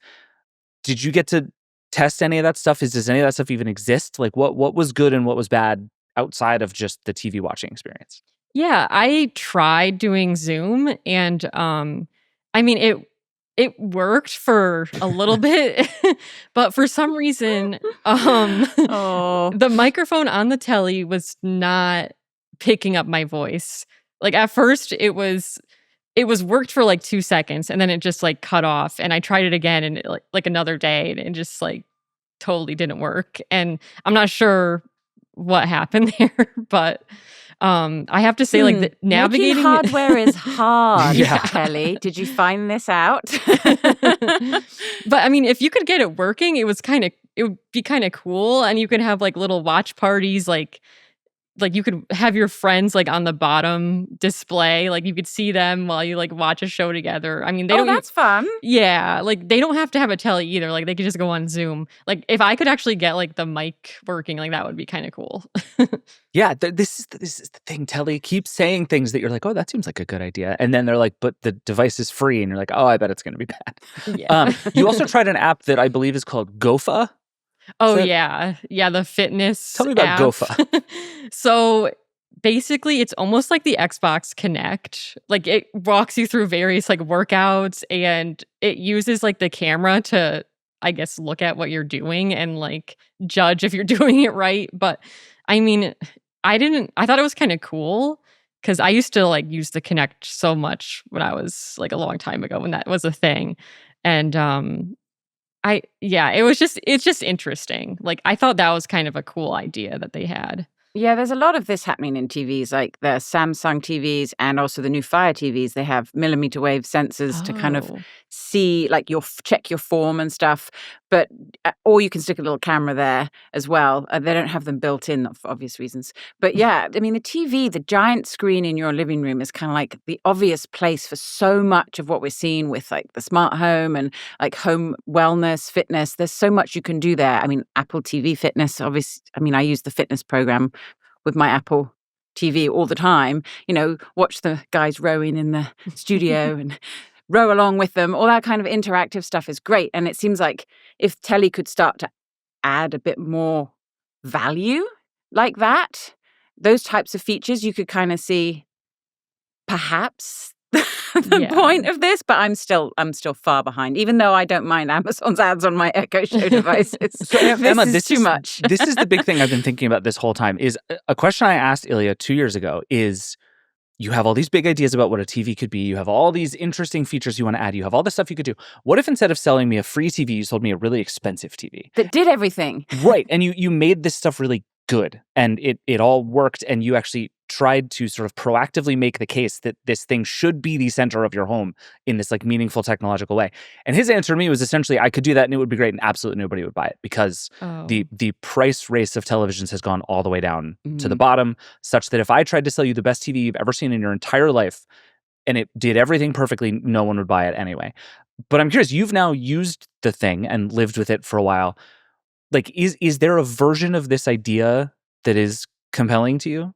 I think it would be it is an interesting concept. And I think like in the future, I know like even streaming services are free now. I feel like they're relying on being free so much that it's almost like taking away from the TV, like you were just saying. I mean, I do wonder how it would be if they did sell it like for a price tag. I mean, it's just, I don't know. Like, I just don't know if like, I don't know about the ads. Like, I think if they got rid of the ads and maybe made it like a really innovative TV, like kept the secondary display, but maybe like did have cool apps on there, like allowed you to do watch parties and stuff like that, maybe that would be viable. I think we just all have to come to terms with that this is probably the future, and that we are all going to have mini billboards all over our homes. It's going to be our fridges. It's going to be on our smart displays. Yep. It's going to be hanging under our TVs. It is like the home has been the sacred space for advertising, right? It's not been in our homes. It's everywhere else you go. It's in your email. It's on your phone. It's wherever you walk around the world, there are ads. But they've not been in our homes. But it does seem inevitable. It's like they're coming. And obviously in this instance, Telly, you're inviting them in. In Amazon's instances with the shows, they added them after the fact. And same thing's happening with the Samsung fridge. I know you guys talked about that on the show a while back. I haven't seen them on mine yet. I'm keeping an eye out. But yeah, it's like that encroaching on the sacred space is just happening more and more and more, and it needs to stop. And we need one safe space. And I think like there's already so much advertising on your TV, right? Like I'm on record as saying I have absolutely no problem with the pause ads that everybody has on streaming services now. I actually think that is like a terrifically good idea, and I hope they all make so much money on it that they never have to do anything else. Like if I'm pausing my show, I don't care what's on the screen, right? It's the same way I feel about the Kindle ads, like we were just talking about. Like, I'm not doing anything here. Sure, show me an ad. But I think, like, Emma, it seems like the real bummer of your experience so much was that not only are the ads there, they are perpetually fighting the thing that you're actually trying to do on your TV. So it's not even interruptive. It's actively making the experience worse. Yeah, exactly. And that's hard to get over. Yeah, I think so. Are you sending it back? I am going to soon, I think. Because this is actually an unusually good question to ask in this context, because like mostly we're like product reviewers who use these things and then send them back to companies because for ethical reasons we don't keep any of the stuff that we review. I don't know if that applies here because the TV is free in the first place, but B, you just got one. So if you just wanted this to be your TV, it could be your TV. Yeah. Is this going to be your TV? No. Like I have my LG I'm very happy with. What was the breaking point for you that you were like, this is not an experience I can do anymore? It was almost like not even the ads. It was just the interface itself, because it kind of takes a long time to boot up. Oh God, it just gets worse. You're subject to like an AI news segment when you turn on the TV. And wait, what? Hold on. So there's an ad before you get to actually see the TV? Oh, yes. Okay, this is not a thing I even thought I needed to ask. Okay, I have a new question for you, Emma. You walk into the room, you sit down, you pick up the remote. what happens? Okay. So it'll display Telly on the TV while it like boots up. Okay. And then once that happens, the Telly Today segment comes on, and that uses an AI likeness of an actress who then details all these news stories. Like, I did not know she was AI at first. I was like, because then when I started using the TV, I was like, why is she wearing the same outfit every day and with the same hair? I was like, this is Only not a woman right. would really pick up on that. Like, she's so busy. How is she doing this every day? I was just like, this isn't right. Like, Okay. How long is this news broadcast? It's not like I like listened to the whole thing on like the whole thing through because then it just like loops. I'm not sure how long it is, but it was not that long. Like it'll end. And the worst part is though is that when you turn off the TV and turn it back on, it just like resets. So you can't like pick up where you left off on the news segment. It just like starts at the beginning again. Yeah, no, I'm immediately out. Like literally just that. I'm like back in the box. You didn't give this a out. score. Yeah. Okay. Come on. What's the score? What's the review score? Mean, if I had to pick a number, I mean, like maybe like a 4. I'm not a reviewer, so I'm like I know. I don't know. Based on this, I'm thinking a solid 2. Okay, yeah. So, but it's free. Yeah, exactly. But I mean, AI and ads. Yeah, and then It's in like- between the news segment, you also get more ads. Oh my God. On your main display. Okay, so wait. I'm now so hung up on the startup experience here. I'm really sorry. So you turn it on. The news thing starts playing. The AI woman tells you whatever news stories Telly thinks are interesting that day. Yeah, what is it? It's mainly like celebrity like news or like viral Sure. videos. Like I'm just imagining like a team at Telly trying to like program the Daily every day to like make for. But anyway, okay, so you go through that. Can you just immediately like home button out of that and then go to your apps? Yeah, you can just click your input because it operates like it doesn't even have built-in streaming apps. Like it comes with a Google dongle. Oh, right. Like a Chromecast? Yeah, I think so. Google TV thing? Yeah, it's like the little Google TV dongle. And I forgot that it was that. They haven't even. Yeah. And I think the plan was not to be like that forever, but to like offload. Again, this is an advertising company, right? Yeah. It's important to keep remembering that this is an advertising company. Okay, but you're going to get like a jump scare essentially every time you turn on your TV because there's just going to be an AI woman yelling news at you every time you turn on it, which is kind of alarming when you first turn on the TV. It's a little unsettling because she's always like, hello, friends. Like, and then like she goes into the thing and I don't know. And there's another AI person that shows up, I noticed too in there, and it's just a bizarre experience. It's a dystopian nightmare. Yes. That is tough. But you brought into your home for free though, so there's the bonus.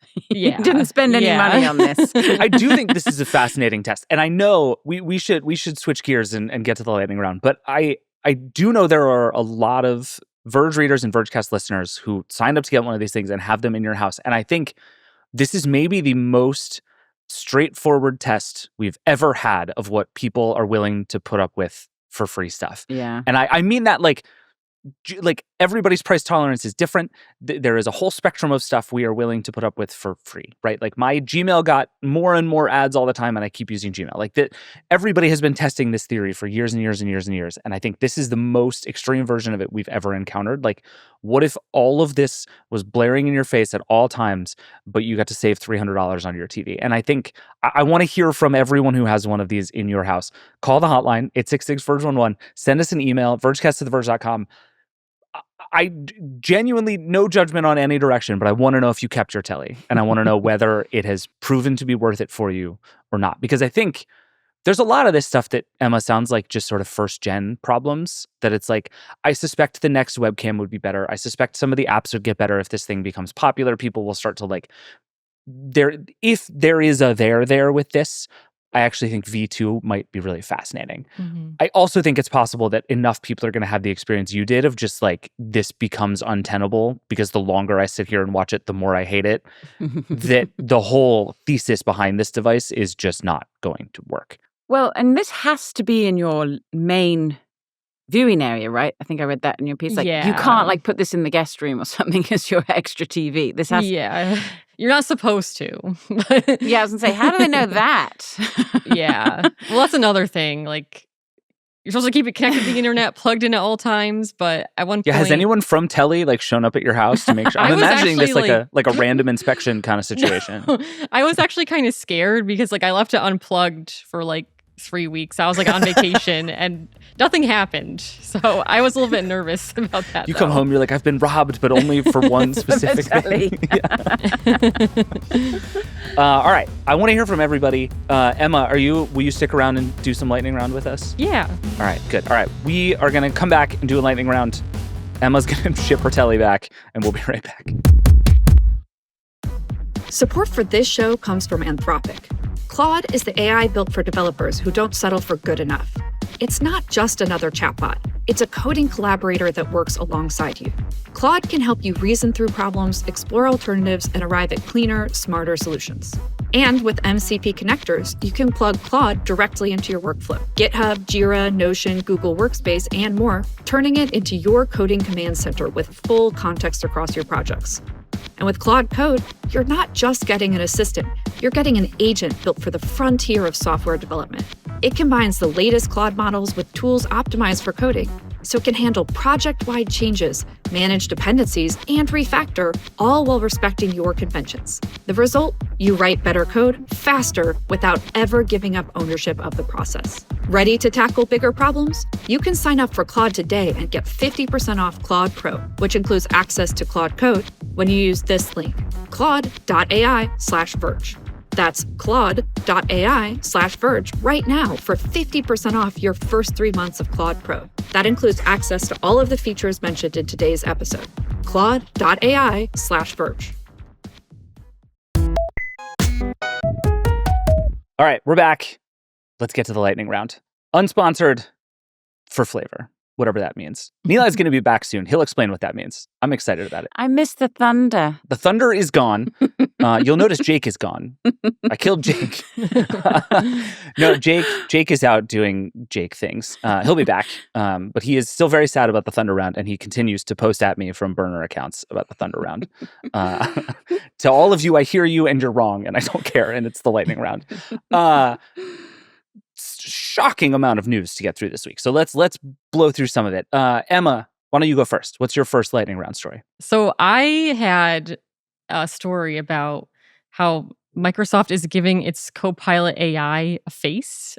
And this was about as unsettling as the Telly is because yeah, you've had a tough couple of weeks here. I just like looked at this and I guess they have like there's a bunch of faces you can choose from, and they're all like not human. I mean, they're not like realistic human faces. They're like kind of cartoony, and it's just bizarre to see. Like you click on them, and they're like, "Hello, Emma. How may I help you today?" And they're like whole mouth moves, and it's just kind of creepy, to be honest. And I think I'd rather have the little Copilot bean thing that they used to have, or that they were trying before. Like I would rather have that talk at me, I think. Jen's out on the bean. No. The idea of giving AI a face is definitely something we're seeing all the tech companies try and sort of tackle with now. I mean, the rumor, wasn't there the rumor here that the new Apple Smart Display is going to have like a clippy like clippy, but what's the Finder like face?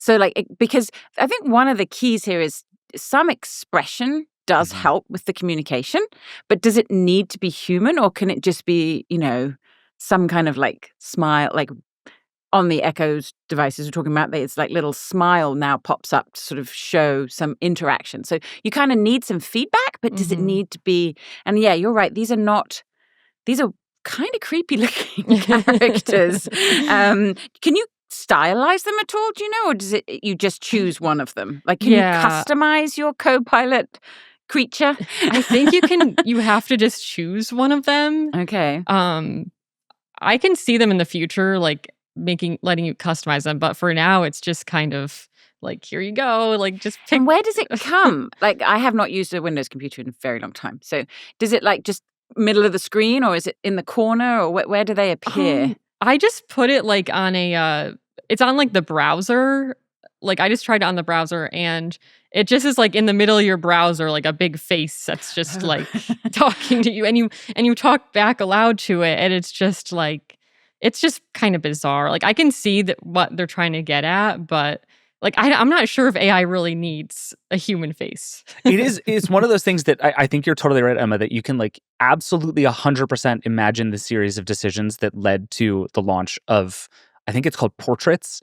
And every single one of those decisions was the wrong one.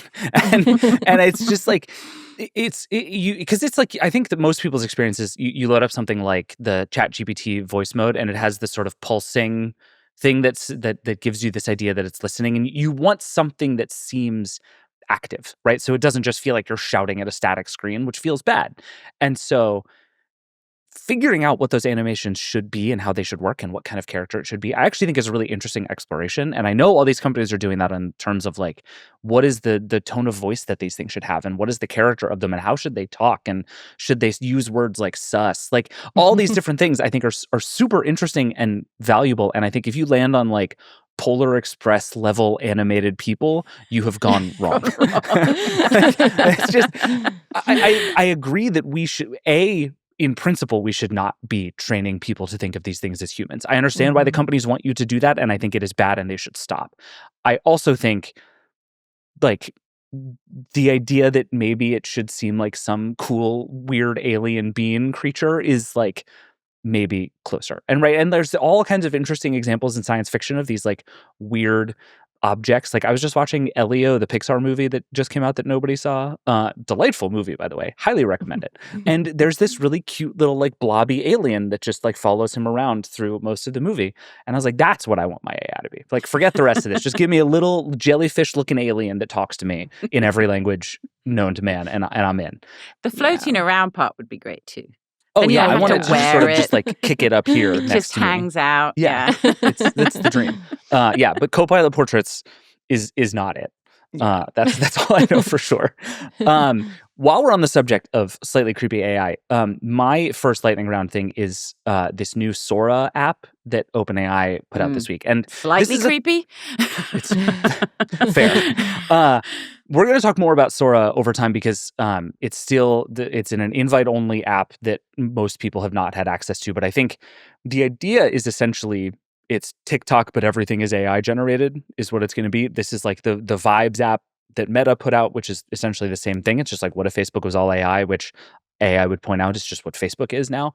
But also, this question of like, will you as a person want to spend your days scrolling through a bunch of AI generated content is the big question that these companies are trying to answer right now. But the thing that happened this week, two things that I think are really interesting. One is Sora 2, the model that powers all of it, appears to be so good it's going to be terrifying, like in some really big and important ways. And I think we've been burned by how good the demo videos are before. So I am withholding a lot of judgment until we actually see what this stuff looks like in real life. But like the videos that we've seen are nuts. Like truly, I think, I don't know how you guys feel, but I'm a relatively sophisticated viewer of both real and artificial stuff. And I had a really hard time distinguishing what was and was not AI from these things. And like people talking and recognizable people in these videos, which goes to the other thing I think is really interesting, which is this idea that is inside of the Sora's app called cameos, which is basically the idea is that you as a person upload a video that you take on your phone or whatever. You upload a video to the app with your face in it. And what that then does is give everyone else on the app permission to use your face in generated videos. And there's a really interesting like permission structure in that, which is like, it can't do anything until I add myself to the corpus of data. But once I do, I become fair game in the model with which to, do any kind of deep fake you want. I just think that's a really interesting way to think about this kind of permission that is messy and problematic in a whole bunch of ways, but is apparently what they're headed for. But it does feel like I have been reluctant to say and feel like we are heading towards some like truth is unknowable and everything is a disaster. But like looking at these Sora videos, it was unnerving. I don't know. Did either of you experience that looking at this stuff? Yeah, I did see. I don't know. I don't know if it was Sam Altman or somebody else. They posted like a video of like an AI generated gymnastics routine or like a clip from that, and like AI has notoriously like had trouble generating this because it shows like gymnasts with like 3 arms or something. Yeah, they'll do like one normal flip and then Yeah. they like do like a weird fly off of the map. Yeah.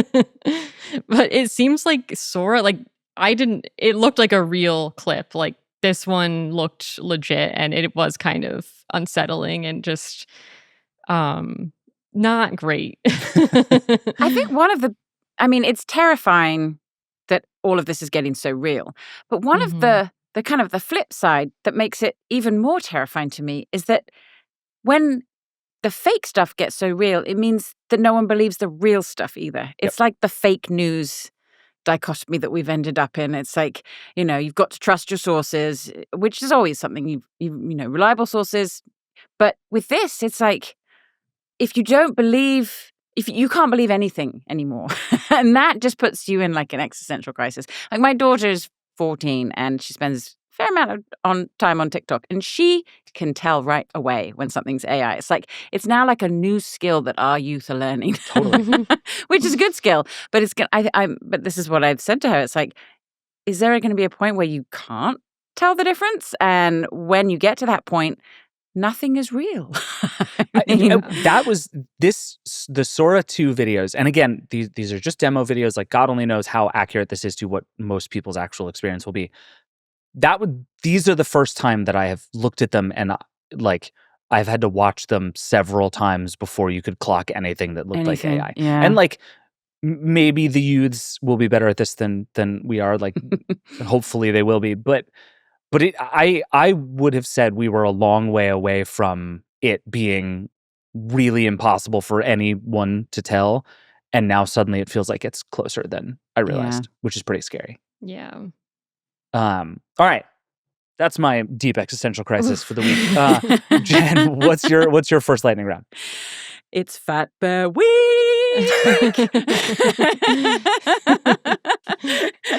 I don't know why I'm surprised this is what you think. It's so exciting. I missed the entire week thanks to Google and Amazon, but I did get to see or hear, thanks to Justine's wonderful reporting, most important story she's reported on ever, sorry, that there was a champion crowned. And now for those of you who sadly are not familiar with Fat Bear Week, it's one of my favorite weeks on the internet.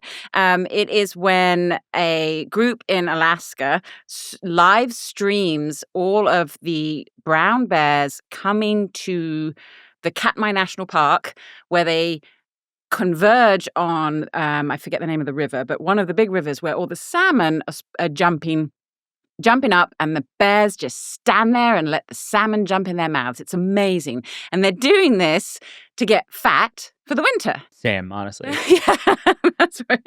So this that. group is a conservancy nonprofit. It's called explore.org. They have webcams set up, and they track the bears when they arrive, because they arrive relatively, normal, healthy bear looking. And then over the time, they get fatter and fatter and fatter because they're just eating salmon. And you get to vote on the champion fat bear. And this winner this year was Chunk, which is a great name, Yeah. Bear 32. And it's just the most delightful thing on the internet. Like, I spent most of my summer watching the Eagles and in the nest in California that was live streamed. There were these 3 and then 2 baby eagles that were hatched, and you got to watch them get raised and then fly the nest. And it was so amazing. And then watching brown bears coming to the rivers and feeding and fighting. And like, there's a lot of, it's like Real Housewives type stuff going on.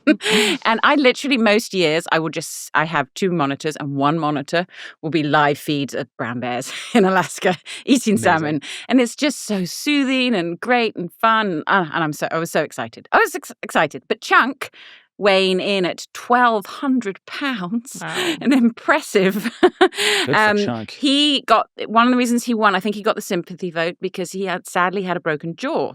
Oh, chunk. So, and any kind of injury like that could definitely be fatal for an animal if it's not able to feed, and then the winter comes. Because what bears do, obviously, they go and hibernate for the winter, and they need all the extra blubber from the salmon to keep them through the winter. And if they don't eat enough, they could die. So it's real survival of the fittest out there, but also great YouTube viewing. Very good. We all root for Chunk. My favorite thing about this story was there was a comment on Justine's story, which is very good, and we'll put in the show notes. That was basically like, I don't know why this is on theverge.com, but I like it. And somebody else just responded to that comment and was like, webcams are tech. Like, yes. Hell yeah. I know, that was why I was like, I asked Richard, the news editor, I was like, can I post about the eagle nest? And he's like, but it's a webcam. Yeah. You could use a webcam and cute baby eagles. Neil in the past has approved stories because there's a phone there, and that's good enough. Sometimes it's good enough.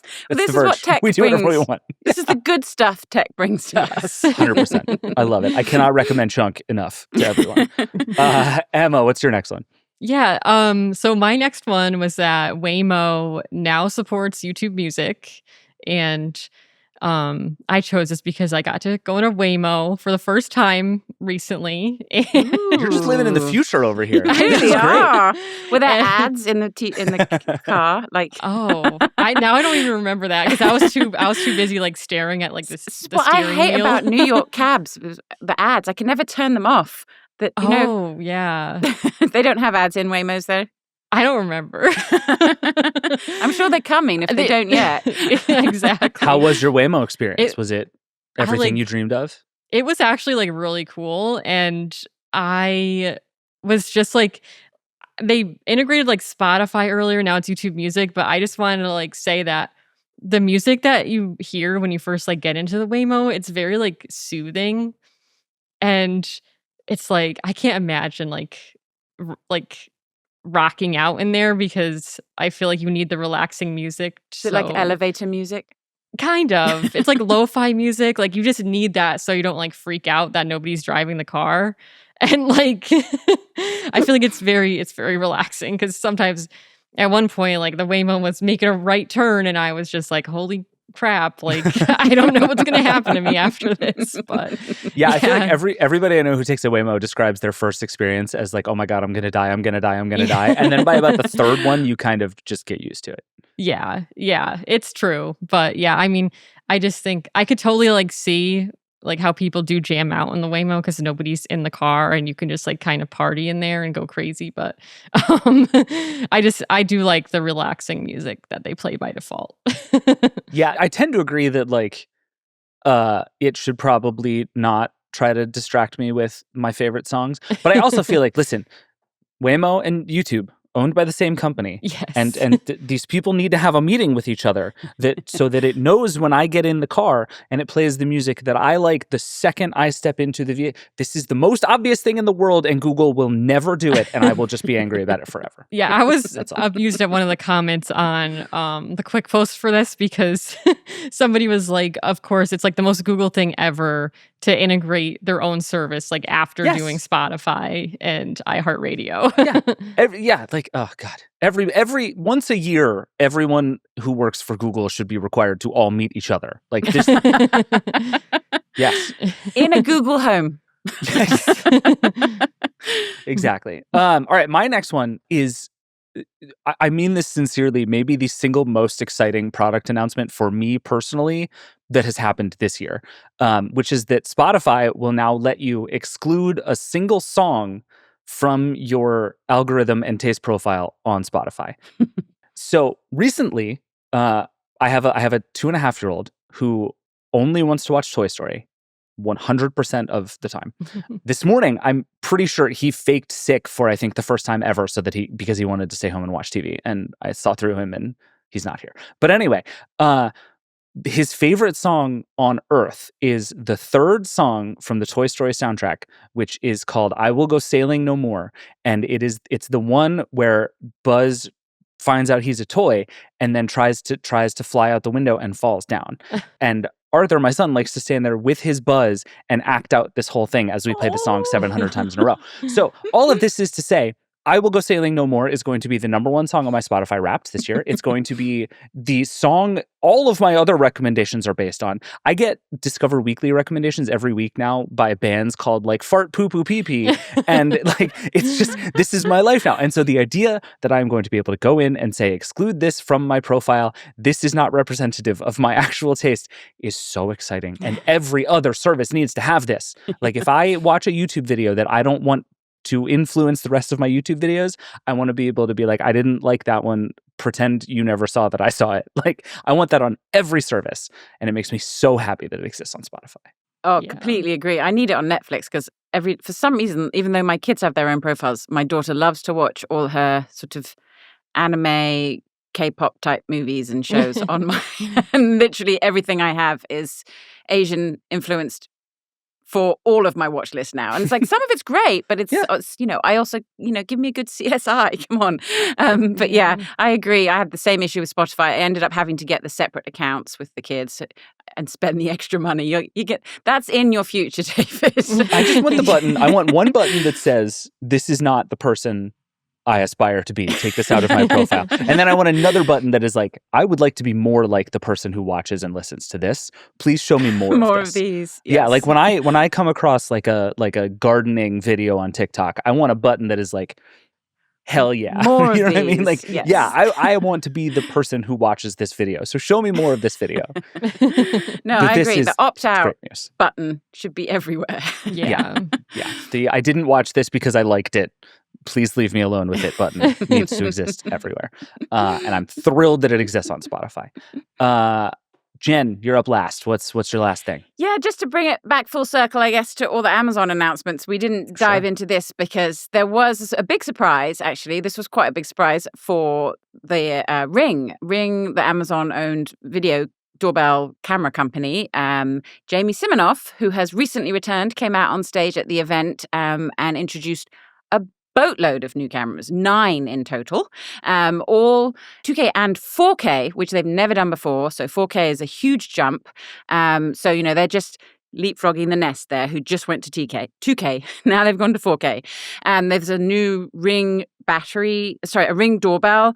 There's 2 versions of that, 2K and 4K. These are wired. They're all wired cameras. Again, the higher resolution, you need a bit more power. This is all feeding into the Alexa Plus AI as well. So you've got 2 new doorbell cameras, new design, nice, quite sleek, a little slimmer, still not a good design, I'm afraid. But it looks like a doorbell. That's what Jamie Siminoff said to me afterwards when I commented on this. I'm like, this was a chance for a big redesign. He's like, it looks like a doorbell. That's what it needs to do. So your doorbell isn't something you use, which is a good point. That is a good point. But yeah, so these come in. You've also got new floodlight camera, new outdoor camera, new indoor camera that are all 4K. There are 2K options for some of these as well, plus PoE options, which are more for professional installs. But I know some of our listeners are handy with the sort of the more permanent installs. PoE is a great solution if you can do it. So these are all announced along with something called retinal vision, which sounds like the worst. I'm sorry, it's the worst marketing. That's just vision. That's all. That's what vision is. Yeah, I thought it was like an eye scanner at first. I'm like, yeah, I know. I was like, that would be cool. Like, so it does what? It's like, do I need to go to the eye doctor? What's going on? Basically, it's a fancy way of describing AI enhancing the video feed. So you will supposedly get much better video quality, which again is feeding into the Alexa Plus and the AI. So you can get there's text descriptions now on the Ring video doorbells and the cameras. So you'll get a description of what's happened as opposed to just, hey, there's, right now you might get person detected or motion detected. And you will also, because they introduced facial recognition for the first time to Ring cameras. So you now could get an alert that says, hey, David's at your front door if you're going to come visit sometime. David, that would be great. So Emma, Telly has arrived at your front door. No. Telly has arrived at your front door. Yes, they've come to make sure you're watching your telly. So this was all these like big upgrades for Ring that are things that people have been wanting for a while, especially the new increased resolution. The facial recognition feature, some people love it. Some people don't. Obviously, you don't have to turn this on. It is all cloud processed, but whereas I think Nest does most of its, Apple does most of its local. I think some of Nest's is local, Google Nests. So that was all interesting. But the star of the show was the dog, as we mentioned. They do, the tech companies do love to use pets and kids to keep us interested. But there's a new feature called Search Party. And what this does is if you lose your dog, or just dogs now, cats coming soon, you can send out an alert in the Ring Neighbors app, which is a separate app. It's kind of like Nextdoor. Like Nextdoor, but only for crime. And yeah. Yes. Yeah. Any Ring cameras in your neighborhood will get so that the image can be recognized. The image of your dog can be recognized by any local cameras. And then if the AI, this is all AI based, sees your dog on someone else's camera, that Ring owner will then get an alert saying, we've spotted this lost dog on your camera. Would you like to, get in touch with the owner, take the dog home? They can then decide what they're going to do. So the idea is this neighborhood AI is working to help find your lost dog. So it's a neat idea. I was very excited when they first showed the dog on the screen, thinking, we're finally getting the pet tracker from 2019.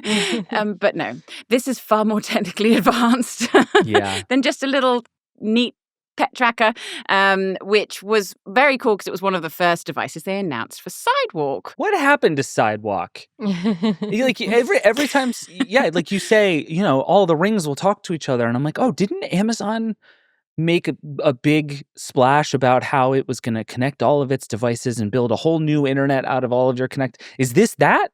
No, this has got nothing to do with Sidewalk. Jen, don't do that to me. That's not nice.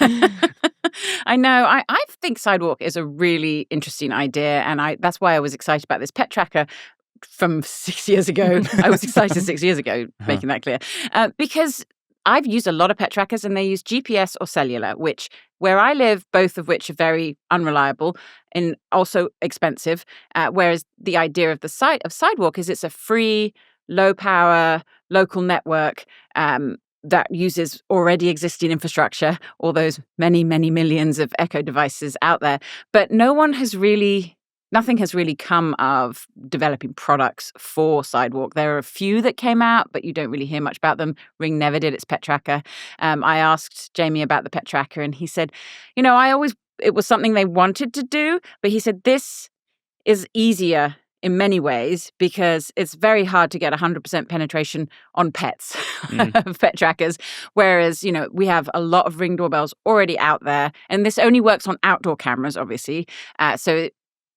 But I don't know. I mean, you also have to have Ring cameras. So whereas that's probably likely, it's got one of the larger market penetrations that your neighborhood would have them. But it's kind of locking it into one ecosystem. Whereas, Sidewalk does work today. Like I have it using it in my home, and it helps keep devices sending notifications when the internet goes down. So when the internet goes down, I still get alerts from my Ring cameras because it's using Sidewalk. It's a great system. It's a great network. It helps extend connectivity outside of your home without using Wi-Fi. Sure. But nothing, they don't seem to have done much with it recently. I'm hoping to get an update one day. Fine. Whatever. Panos, if you're listening, give me Sidewalk. Everything will be fine. I will say the search party thing is like, in this context, they're very smart to talk about this with pets, because if they're like, we will track your children around the neighborhood. All of a sudden you have, we can follow you from house to house. Sounds really creepy, but in the like, we're just going to use it to find your lost dog way, it's like, oh, this is just a good thing. This is like, welcome to the double-sided coin of all of Ring's everything. It's like, if you look at it one way, it's nice and helpful and good. And if you look at it another way, it is just a horrible, like, dystopia for snitching on each other about everything. Especially now that you've added the facial recognition. Yeah. Ring. This is what we do. I will say, though, Ring is, at least in my neighborhood, everywhere. Yeah. Like we spent the summer house hunting, and it's like I started just clocking the percentage of places that we would go that would have a Ring. And it's like, I mean, most places now seem to have some kind of smart doorbell. Like more often than not, I feel like the places we go have smart doorbells, and most of those are Rings. Like Ring is just the default player in this category, which is nuts. Yeah, which is why I wish they would come up with some nicer designs. Because you go to these gorgeous houses, I'm sure. I mean, you live in DC. I'm sure there's some lovely old houses there. And then they'll have this bright stainless steel looking thing on with a big blue ring. I know you can get faceplates, and there's the Elite that can kind of be installed properly, but most people don't do that. They just stick the big battery-powered one on the front door, and it's glaring there at you, which is part of the point, I suppose. If you see it, you know you're being watched. Yeah. It's something. Yeah. Emma, are you a smart home person? I have a smart doorbell. It's not a Ring. It's a Eufy. But yeah, there's a lot of Rings around my neighborhood. I could definitely vouch for that. Yeah, the Neighbors app is just forever like a weird, sketchy dystopian place that I do not enjoy being. All right. It's time for us to get out of here. We have been talking about ads for too long. We've gone way over. Thank you both for doing this. This was very fun. I know it's been a truly nuts week and month, frankly, for both of you. And it appears it's not over. Like, Tech-tember is a real thing, but I think Techtober is coming fast. So it's going to be busy. We'll have to do this more. Thank you both for doing this. This was a lot of fun. We'll be back on Tuesday. Jen, you and I are going to have some more smart home stuff to talk about. It all just keeps happening. And I think actually you and I are going to be doing a lot of fun smart home stuff this fall. So stay tuned for all of that. I'm moving at some point, so I'm just going to ask you for help on smart home things that I can try and convince my wife to install in our house to absolutely no success. It's going to be great. But until then, a couple of things before we go. By the way, one, call the Vergecast hotline, 866-VERGE11. Email vergecast@verge.com. I genuinely want to know all of your feelings about Telly. If you've gotten a Telly, tell us what you think about Amazon stuff. All of your feelings. Also, Version History, our new podcast, is launching this Sunday, October 5th. If you are subscribed to the Vergecast on any podcast platform or to the Verge on YouTube, you'll get it automatically. But also subscribe to the Version History feed. That's one huge way that we make this thing work, is by building its own feed itself. Go find that. We'll link it in the show notes. Thank you for listening. And I'm genuinely curious what you think about that show after you hear it this weekend. So get at me. All of your thoughts. I want to hear them all. All right. The Vergecast is a Verge production and part of the Vox Media Podcast Network. This show is produced by Eric Gomez, Brandon Kiefer, and Travis Lorchuk. We will be back on Tuesday and Friday. We got so much more. The news just never stops. We got weird AI apps to test. We got all kinds of stuff to do. Until then, that's the Vergecast. Rock and roll.